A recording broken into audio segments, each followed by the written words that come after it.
Okay గురుగారు, ఉగాది పండుగ అనేది ఏ విధంగా జరుపుకోవాలి? ఉగాది అప్పుడు ఉగాది పచ్చడిని ఎందుకు చేసుకోవాలి? యుగం ఆరంభం అంటే ఈరోజు ఉగాది ఈ రోజు నుంచే ఆరంభం అవుతుంది కాబట్టి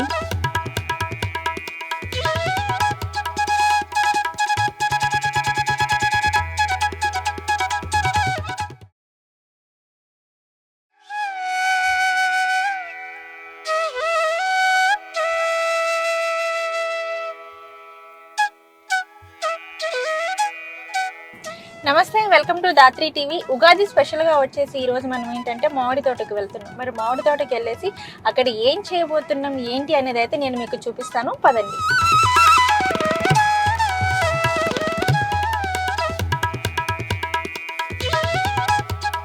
ఇప్పుడైతే మనం వచ్చేసి కొమరవెల్లి మల్లన్న టెంపుల్ కమన్ దగ్గర అయితే ఉన్నాము. నేను కిందాక చెప్పాను కదా, మామిడి తోటకు వెళ్ళేసి అక్కడ ఉగాదికి సంబంధించిన కొన్ని ముచ్చట్లు నేను మీకు తెలియజేస్తాను అని చెప్పేసి. సో నాతో పాటు మీరు కూడా వచ్చేసేయండి.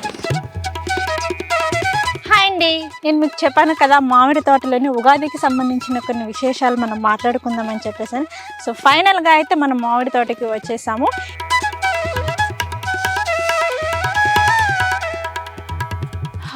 ఎన్ని మామిడికాయలు, ఉగాది పచ్చడి, అలాగే ఉగాది స్పెషల్గా ఈరోజు మన మామిడి తోటకి ఇన్వైట్ చేసిన వాళ్ళందరూ వచ్చేసారు. మరి వాళ్ళని మీట్ అయ్యి దీనికి సంబంధించిన కొన్ని విశేషాలు అయితే మనం అడిగి తెలుసుకుందాం, పదండి. నమస్కారం అండి, ఎలా ఉన్నారు? బాగున్నారా? గురుగారు ఎలా ఉన్నారు? గురుగారు, ఉగాది వచ్చింది అంటే చాలామంది రకరకాలుగా జరుపుకుంటూ ఉంటారు. కానీ అందరికీ ఫస్ట్ ఏంటంటే ఉగాది వచ్చింది అంటే ఉగాది పచ్చడి అనేది గుర్తుకు వస్తుంది. కాబట్టి మరి శ్రీ విశ్వావసు నామ సంవత్సరం ఈ ఉగాదిని ఏ విధంగా జరుపుకోవాలి అంటారు? వాగర్ధావివ సంతృప్తౌ వాగర్ధ ప్రతిపత్తే జగత పితరౌ వందే పార్వతీ పరమేశ్వరం. అందరికీ కూడా ముందుగా విశ్వావసు నామ సంవత్సర ఉగాది శుభాకాంక్షలు తెలుపుతూ, ఈ సంవత్సరం విశ్వావసు నామ సంవత్సరం ఉగాది అంటాం. ఇది ప్రభవాది అంటే మనకు 60 సంవత్సరాల్లో వచ్చే 39వ సంవత్సరం. ఈ సంవత్సరం విశ్వావసు అనగా విశ్వానికి సంబంధించింది లేదా విశ్వానికి శుభం చేసేది అని కూడా మనం భావించుకోవచ్చు. అయితే ఈ ఉగాది నాడు అందరం కూడా ఇంటిలో దేవతారాధన కానీ, ఇల్లును గుమ్మాన్ని కానీ పూర్తిగా అలంకరించుకోవడం, ఆ కడపకు పసుపు పెట్టుకోవడం, ఇల్లు మొత్తాన్ని కూడా శుద్ధి చేయడం, ఆ దేవీ దేవతలను కూడా ఆరాధించడం కుటుంబ సమేతంగా కూడా చేయడం జరుగుతుంది. ఓకే గురుగారు, అమ్మ మీరు ఎలా జరుపుకుంటారు ఉగాది అనేది? ఉదయమే లేచేసి ఏముంది, వాకిట్లో ముగ్గు పెడతారు. దాదాపు న్యూ ఇయర్ అనేది సెలబ్రేషన్ చేస్తున్నారు, కానీ అది మన పద్ధతిలో అవునవును. ఉగాదికి కలర్ వేసుకోవడము, ముగ్గులు పెట్టుకోవడం మన పద్ధతి, అది మన సాంప్రదాయం. కానీ ఇప్పుడు వచ్చే జనరేషన్ వల్ల అది ఒకటి మనకి ఒక రాంగ్ సిచ్యుయేషన్ అయిపోయింది ఈ జనరేషన్ లో. ముగ్గు పెట్టుకోవడం, తర్వాత స్నానం చేసుకోవడం, తర్వాత కడపలు ఇవన్నీ పుది చేసుకోవడం, మామిడి తోరణాలు పెట్టుకోవడం, మళ్ళీ పూజ చేసుకోవడం కానీ, కొత్త బట్టలు తీసుకోవడం కానీ, తర్వాత మగవారితో పచ్చడి చేయించడం మా ఇంట్లో సాంప్రదాయం. ఓకే గురుగారు, ఉగాది పండుగ అనేది ఏ విధంగా జరుపుకోవాలి, అలాగే ఏంటంటే ఉగాది పండుగ మీరు ఎలా జరుపుకుంటారు అనే దాని గురించి కూడా మీరు మాకు చెప్పారమ్మా. అమ్మ, మీతో కూడా మనం ఉగాది పచ్చడి చేసుకునేటప్పుడు ఉగాది పచ్చడికి సంబంధించిన కొన్ని విశేషాలు, ఉగాదికి సంబంధించిన కొన్ని విషయాలు అయితే మనం మాట్లాడుకుందాం. సో ఇది చూసారు కదా, ఉగాది అనేది ఏ విధంగా జరుపుకోవాలి అనే దాని గురించి అయితే గురువుగారు మనకు చెప్పారు. ఉగాదికి సంబంధించిన ఇంకొన్ని విషయాలు మీకు తెలియచేయడానికి ఉగాది పచ్చడి చేసుకుంటూ మీకు తెలియచేస్తాను, పదండి.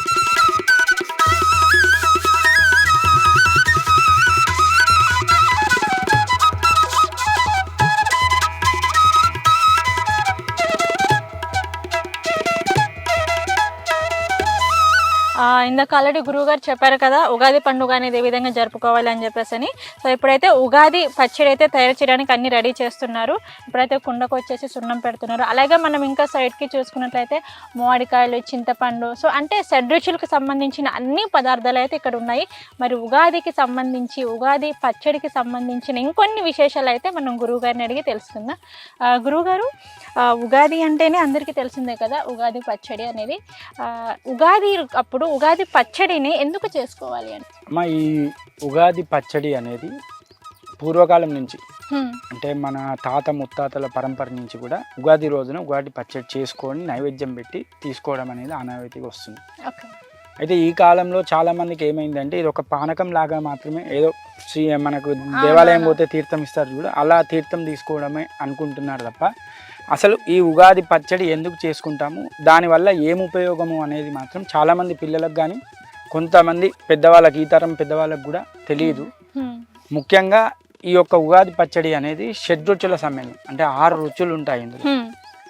ఈ 6 రుచులు దేనికి సంకేతం అంటే మన యొక్క జీవితానికి, అలాగే మన శరీరంలో ఉన్నటువంటి ఉష్ణోగ్రతలు కానీ, అంటే శరీరంలో హెచ్చుతగ్గులు కానీ ఆరోగ్యపరంగా వాటన్నిటిని కూడా సమతూకంగా చేయడానికి కానీ, అలాగే మన యొక్క జీవిత విధానం సంబంధించి కూడా ఎలా ముందుకు వెళ్ళాలి, ఉప్పు కానీ బెల్లం కానీ ఇవన్నీ కూడా ఏ విధంగా సమపాల్లో ఉంటే జీవితం ఎంత బాగుంటుంది అనేది మనకు యుగం ఆరంభం. అంటే ఈరోజు ఉగాది ఈ రోజు నుంచే ఆరంభం అవుతుంది కాబట్టి ఈ రోజు నాడే మనకు అన్నీ తెలుస్తాయి. అంటే కొత్త సంవత్సరంలో మొదటి రోజే మనకు అన్నీ తెలుస్తే ఈ సంవత్సరం మొత్తం కూడా మన యొక్క జీవితం చాలా సవ్యంగా, ఎలాంటి గడిబిడి లేకుండా, పైకి కిందికి హెచ్చు తగ్గులు లేకుండా సాగిపోతుందనే ఉద్దేశంతో మనకు పరంపర నుంచి కూడా ఈ షడ్రుచుల సమ్మేళనమైన ఉగాది పచ్చడి తీసుకోవడం జరుగుతుంది. ఇందులో ముఖ్యంగా మనం ఎప్పటి నుంచి కూడా ఈ సంవత్సరం ఎప్పుడు కానీ వసంత ఋతువు రాగానే అందరికి కూడా గుర్తొచ్చేది మామిడికాయ. ఈ మామిడికాయ యొక్క ఏంటి అంటే ఈ వసంత ఋతువు రాగానే మనకు ఏదైతే ఇంకా ఇప్పుడిప్పుడే ఈ యొక్క మామిడికాయ అనేది పెరుగుతూ ఉంటుంది, అందులో ఇంకా టెంక కూడా రాదు, ఓన్లీ అదే ఉంటుంది. ఆ యొక్క దాంతోనే ఏమవుతుంది అంటే మన యొక్క జీవితం అనేది ఒక పూర్తి ఫలం ఎలా కొనసాగాలి, బాలదశ ఈ యొక్క చిన్న దశ నుంచి పెద్ద దశకి ఎలా వెళ్తే అభివృద్ధి పదంగా మనం ఎలా కుళ్ళిపోకుండా, అది పూర్తిగా ఖరాబ్ కాకుండా ఏ విధంగా ఉంటుందో ఆ విధంగా ఉండడానికి ఇప్పుడు వసంత ఋతువులో ఏర్పడినటువంటి మామిడికాయను తీసుకొని దాన్ని మనం ఆ యొక్క ఉగాది పచ్చడిలో కలుపుకుంటాం. దానికి సంకేతంగా అంటే ఈ యొక్క మనిషి యొక్క జీవన విధానం కూడా మామిడికాయ లాగా అభివృద్ధి చెంది ఆయన కూడా పూర్ణ ఫలం, అంటే పూర్తిగా కూడా ఆ మామిడి పండు ఏ విధంగా అవుతుందో, ఎలా ఉంటుందో, ఎంత తీయగా ఉంటుందో ఆ తీయదనాన్ని ఆస్వాదిస్తాం పండిన తర్వాత. అలా అంత తీయగా ఆ యొక్క మామిడికాయ లాగా మన యొక్క జీవితం వెళ్ళాలి అని చెప్పి ఈ వసంత ఋతువులో ప్రారంభం అయ్యే మామిడికాయను మొదటగా ఆ యొక్క పచ్చడిలో కలుపుకుంటాం. ఇక బెల్లం విషయానికి వస్తే బెల్లం అనేది తీయదనానికి ఎలాంటి కలుషితం లేకుండా, ఎలాంటి వేరే రకాలైనటువంటి రసాయనాలు వాడకుండా తయారయ్యేది బెల్లం తీపి పరంగా. ఆ తీపి పరంగా తయారయ్యే బెల్లంకు సూచిక ఏంటి అంటే మనకు ఆనందం, అంటే తీపి నోట్లోకి వెళ్ళినప్పుడు ఎంత ఆనందం కలుగుతుందో మన నాలికకు, ఆహా ఎంత బాగుంది అని అంటాం చూడండి. అలా ఆనందంగా మన యొక్క జీవితం ఈ యొక్క సంవత్సర కాలం మొత్తం కూడా వెళ్ళాలి అని చెప్పి ఆ యొక్క దేవుని అనుగ్రహం ఉండాలి. ఎందుకంటే బెల్లం లేనిది దేవునికి నైవేద్యం పెట్టారు. తప్పకుండా ఆ తీపి అనేది, తీపి మీన్స్ బెల్లం, చక్కెర ఇవన్నీ కావు, కేవలం బెల్లంతో తయారు చేసిన ప్రసాదాలు అలాంటివి మాత్రం దేవుని నైవేద్యంగా సమర్పిస్తారు. పాతకాలం నుంచి కూడా అదే విధానం ఉంది.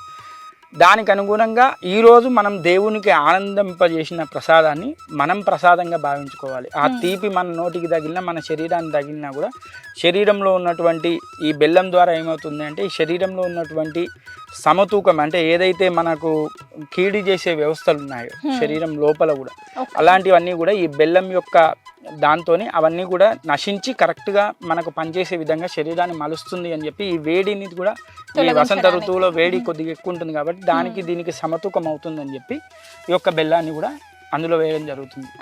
ఆ తర్వాత వేప పువ్వు. ఈ వేప పువ్వు ఏదంటే చేదుకు ప్రతీక అంటారు.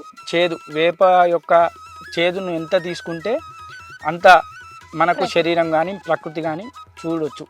అయితే ఆ చేదుకు ప్రతీక ఏంటయ్యా అంటే మనం ఏదైతే చెడు ఉన్నదో మన గుణాలు, మన శరీరంలో ఉన్నటువంటివి కానీ బయట సమాజంలో జరుగుతున్నటువంటివి కానీ అన్ని చెడులు పోయి మనకు మంచి కావాలి అని చెప్పి మన శరీరంలో కూడా చాలా చెడు గుణాలు ఉంటాయి. ఎలా అంటే ఒకరి గురించి ఏదైనా ఈర్ష్యా స్వభావం కానీ, వారి గురించి ఆలోచించడం కానీ, ఇలాంటివి కొన్ని తత్వాలు ఉంటాయి. అలా కాకుండా బయట సమాజంలో ఇప్పుడు చూస్తే చాలా రకాలుగా మన యొక్క పద్ధతుల గురించి విమర్శలు చేయడం, ఇలాంటివన్నీ కూడా చూస్తున్నాం.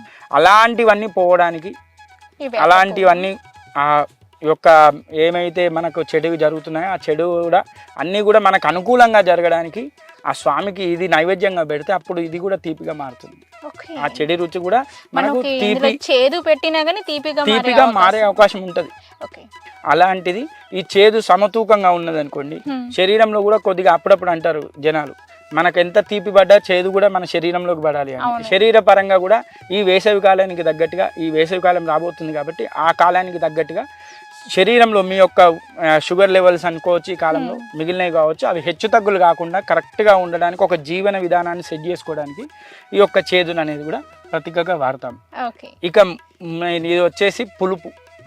ఈ పులుపు ఏంటయ్యా అంటే మన జీవితంలో అయితే మంచి లేదా చెడు, ఈ రెండే. ఈ రెండింటి మధ్యలో అనుసంధానం చేసేది ఈ పులుపు. నా ఉద్దేశంలో మాత్రం చెప్పాలంటే ఈ పులుపు ఏంటయ్యా అంటే మీకు వగరు అంటే ఏదైనా ఉన్న సమస్యలు కానీ, ఏదైనా మనం చేసుకునే బాధల్లో అనుభవిస్తున్నప్పుడు చేసుకునే పూజా విధానాలు కానీ, ఇవన్నిటికి కూడా మంచికి చెడుకు మధ్యలో అనుసంధానం చేసేది నేను ఈ యొక్క పులుపుగా భావిస్తాను. ఎందుకు అంటే ఈ పులుపు ద్వారా ఏమవుతుంది అంటే ఈ చింతపండు ద్వారా మన శరీరంలో ఉన్నటువంటి వేస్టేజ్ అనేది వృధా అంటే వెళ్ళిపోతూ ఉంటుంది. వేస్టేజ్ అనేది పోవాలి మన శరీరంలో ఉన్నటువంటి దాన్ని తీసుకొని ఏ విధంగా మన శరీరాన్ని మంచిగా చేసుకోవాలి అనే దానికి చాలామంది ఉపయోగించేది ఈ యొక్క పులుపు. ఈ పులుపు చింతపండు ద్వారా చేయడం ఎందుకు అంటే చింతపండు అనేది. అవును గురువుగారు, పులుపు పెట్టుకోవాలంటే ఓన్లీ చింతపండే ఎందుకు పెట్టాలి? నిమ్మకాయ కూడా ఉంది కదా, అది కూడా పెట్టుకోవచ్చు కదా. నిమ్మకాయ ఉంటుంది. నిమ్మకాయను కూడా ఈ దాంట్లో చాలామంది అంటే నిమ్మకాయకు సంబంధించి చాలామంది వాడతారు. ఈ ఉగాది పచ్చడికి వచ్చే వరకు శ్రేష్టమైంది, ఎందుకంటే ఇందులో నిమ్మకాయ కలిపితే కొద్దిగా కొన్నిటికి పడుతుంది, కొన్నిటికి పడదు. ఆ యొక్క ప్రతిబంధకం ఉంటుంది. కాబట్టి ఈ యొక్క పరంపరగా ఈ యొక్క చింతపండు అనేది ఏంటి అంటే పులుపు ఇప్పుడున్నది నింబం అంటే నిమ్మం అంటాం. నిమ్మం అంటే ఈ యొక్క నిమ్మకాయ. ఆ నిమ్మకాయతోని అనుసంధానం చేసుకోవడానికి మనకు పులుపు రుచులు ఈ యొక్క మంచి చెడు రెండింటిని మధ్యగా మనకు ఏ విధంగా జీవితాన్ని సాగింపాలి, ఎలాగ శరీరాన్ని వృద్ధి చేసుకుంటున్నామో శుద్ధి చేసుకుంటున్నామో ఆ శరీర శుద్ధి ఎలా అవుతుందో అలాగే ఈ సమాజం కూడా శుద్ధి కావాలి, ఆ ఇంట్లో కూడా ధనధాన్య వస్తు వాహనాలు కలకల్లాడుతూ ఉండాలి అంటే ఈ యొక్క పులుపు కూడా ఆ చెడు మంచి రెండింటికి తగిన తూకంగా ఉంటే అంటే మనం చేసే పని కార్యక్రమం ఏదైనా ఆ రెండింటికి అనుసంధానంగా ఉంటే ఈ రెండు కూడా కరెక్ట్గా ఉంటాయి అని చెప్పి పులుపును మనం తీసుకోవాలి. అలాగే ఇక ముఖ్యంగా వచ్చి కొంతమంది ఉప్పు కారం వేస్తూ ఉంటారు. ఈ ఉప్పు కారం అనేది ఉప్పు అనేది మన శరీరంలో ఎంత ఉంటే అంత కోపాలు వస్తాయి. కారం కూడా ఎక్కువ తినకండి అంటారు కదా. ఉప్పు ఎక్కువ తిన్నా కారం ఎక్కువ తిన్నా కోపాలకు ప్రతీక అవి రెండే. ఈ కోపం ఏం చేస్తుంది అయ్యా అంటే మనిషిని ఎంత పెద్ద స్థాయిలో ఉన్నా కూడా వారిని కిందికి లాగేస్తుంది. కాబట్టి వారికి ఎంత కోపం కావాలి, ఎంత ఆవేశం కావాలి, ఏం చేస్తే ఎంత ఆవేశం వస్తుంది, ఏది చేయకపోతే ఆవేశం రాదు, ఇలాంటివన్నీ కూడా తెలుసుకోవడానికి ఈ యొక్క సమాజం పట్ల కూడా మీరు ఎంత బాధ్యతగా ఉండి ఎంత ఆవేశం తక్కువగా ఉంటే అంత మంచిగా సమాజం ఉంటుంది, ఇల్లు మంచిగా ఉంటుంది, కుటుంబం మంచిగా ఉంటుంది, వీటన్ని వ్యవస్థలు మంచిగా ఉంటాయి అని సూచకంగా మనం ఉప్పును తీసుకొని శరీరంలో కూడా శరీరపరంగా కూడా ఉప్పు ఎంత ఉండాలో అంత ఉంటే చాలా మంచిది. ఉప్పు ఎక్కువైనా కష్టమే, తక్కువైనా కష్టమే. లో బీపీ హై బీపీ ఈ రెండు ఉంటాయి. కాబట్టి ఆ బీపీలన్నీ కంట్రోల్లో ఉండాలంటే ఉప్పు ఏ విధంగా ఉండాలి అంటే ఉప్పు మీన్స్ ఆ యొక్క మన జీవితానికి సంబంధించి కోపం ఎంత మోతాదులో ఉండాలి, ఎంత విధానంగా ఉండాలి అనేది తెలుసుకుంటే దాని ప్రకారంగా మన జీవితం అనేది ఈ యొక్క సంవత్సర కాలం సాగుతుంది అనే విషయాన్ని తెలపడానికి మనం ఉగాది పచ్చడి అనేది చేసుకోవడం జరుగుతుంది. ఆ ఉగాది పచ్చడి కూడా చేసుకున్న తర్వాత ఇంటి పెద్ద ద్వారా తీసుకోవడం అనేది చాలా మంచి సాంప్రదాయం, మన పూర్వకాలం నుంచి కూడా వస్తుంది. ఎందుకు వస్తుంది అయ్యా అంటే ఇంటి పెద్ద ఇప్పటి వరకు ఉన్న ఇప్పుడు అంటే ఉమ్మడి కుటుంబాలు తగ్గినాయి కాబట్టి భార్య భర్త పిల్లలు ఈ రకంగా ఉంది. కానీ ఒక కాలంలో ఒక 10 మంది 20 మంది కలిసి ఉండేవారు. ఆ ఇంట్లో కుటుంబ పెద్దకు ఏం తెలిసేదయ్యా అంటే ఆయనకు ఒక 60-70 ఏళ్ళు వచ్చేది, ఆయనకు అనుభవం అంతా ఉండేది. తరతరాల నుంచి ఏ విధంగా సాంప్రదాయం చేసుకున్నాము, ఏ విధంగా జరుపుకుంటున్నాము, ఎన్ని కష్టాలు చూశాడు, ఎన్ని నష్టాలు చూశాడు, అవన్నీ కూడా ఆయనతో ఉండేది. కాబట్టి ఆయన చేతి ద్వారా తీసుకోవడం ద్వారా ఈ ఉగాది పచ్చడి ఆయన యొక్క జీవిత విధానం ఏ విధంగా సాగింది అవన్నీ ఆయన ఇమ్మడింపే చేసి ఈ యొక్క మన ఉగాది పచ్చడిలో అవన్నీ కూడా మనకు చెప్పడం జరుగుతుంది. ఈ విధంగా ఉండండి, ఈ విధంగా తీసుకోండి, ఈ విధంగా చేయండి అనే ఆయన అనుభవాన్ని జోడించి మనకు చెప్పడం జరుగుతుంది. దాని ద్వారా మన యొక్క జీవితం కూడా ఒక సక్రమమైన పద్ధతిలో వెళ్తూ ఉంటుంది. అందుకని ఉగాది పచ్చడి పెద్దల ద్వారా తీసుకోవడం అనేది ఒక సాంప్రదాయంగా తరతరాల నుంచి కూడా మనకు వస్తుంది. ఈ విషయాన్ని చాలామంది గ్రహించాలి, చాలామంది తెలుసుకోవాలి. తప్పకుండా ఇంటి పెద్ద ఎవరు ఉన్నారో ఆయన ద్వారా తీసుకోవడం అనేది చాలా శ్రేయస్కరం. ఎందుకంటే ఎలాంటి కీడును మన గురించి ఏమంటారు ఆలోచించని వ్యక్తి, ఎలాంటి ఆపదను మనకు సంభవించకుండా చేసే వ్యక్తి ఇంటి పెద్ద. కాబట్టి ఆయన నుంచి తీసుకోవడం ద్వారా ఇల్లు మొత్తం కూడా కలకల్లాడుతూ నూతనంగా ఉంటుందని మాత్రం తెలుసుకోవచ్చు. ఇందాక నుంచి అసలైతే మీరు మమ్మల్ని ఉగాదికి ఇన్వైట్ చేశారు, ఉగాది స్పెషల్గా. బట్ మీ పేరేంటి, ఏం చేస్తారనే విషయాలు అయితే నాకు ఏం తెలియదు. నేనైతే మీ గురించి తెలుసుకోవాలి అనుకుంటున్నాను. అక్క మీ పేరేంటి? నా పేరు అనిత. అనిత, మీరేం చేస్తారు? స్టిచ్చింగ్ చేస్తారా? ఓకే. అక్క మీ పేరేంటి? నా పేరు లక్ష్మి, హౌస్ వైఫ్. మీ పేరేంటి? లావణ్యనా. మీరేం చేస్తారు? Shop maintenance. షాప్. ఓకే. ఏం షాప్ అక్క? జ్యువెలరీనా లేదంటే బట్టల షాపా? Women's collections. Okay okay. అక్క మీరు నాకు ఉగాది పచ్చడి నేర్పించాలి మరి. చెప్పు. చింతపండు ఫస్ట్ చింతపండు వేయాలి. ఎందుకంటే ఈ రోజుల్లోని ఈ కాలంలోని ఆడపిల్లలకి ఉగాది పచ్చడి ఎలా చేయాలి అనేది తెలుసుకోవడం చాలా తక్కువ అనమాట. ఎలా చేయాలి అనేది తెలియదు. అందులో నేను కూడా ఒకదాన్ని ఉన్నానేమో. నాకు నేర్పించాలి ఇప్పుడు మీరు. వాటర్ పోసుకున్న తర్వాత చింతపండు. ఓకే.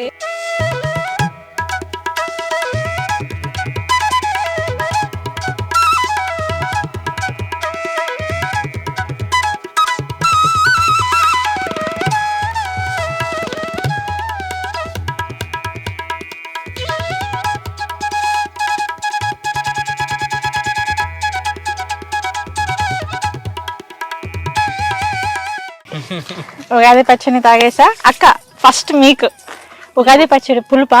గురువు గారు పులుపు అదే అన్నిటిని కారము చేదును అన్నిటిని సమపాలంగా చేసి మధ్యలో ఏ విధంగా అనుకూలంగా చేసుకోవాలి అనే ఉపాయం ఆలోచించుకొని ఉపాయంతో నడుస్తూ ఉంటుంది. ఓకే.